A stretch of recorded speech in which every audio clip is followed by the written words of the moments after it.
Böyle mi dursam? Ben oturmak sizden değil, okul dışında kalan...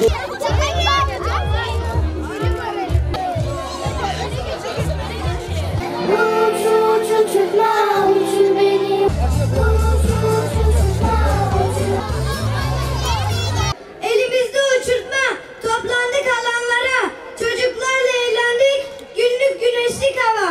Sadece uçmuyor o, her uçuranın gönlünü pembe, mor renklere boyuyor.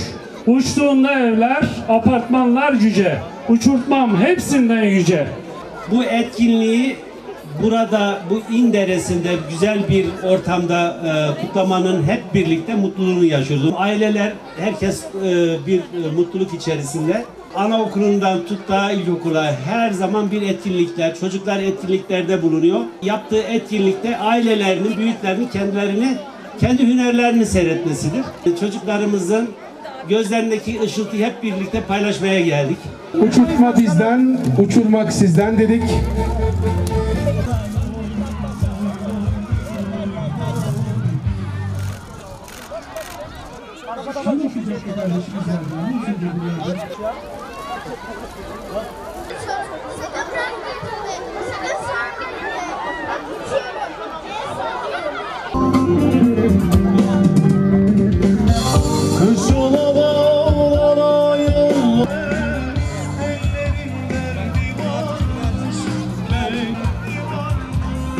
Üyelerimizden de bu konuda hassasiyet bekliyoruz.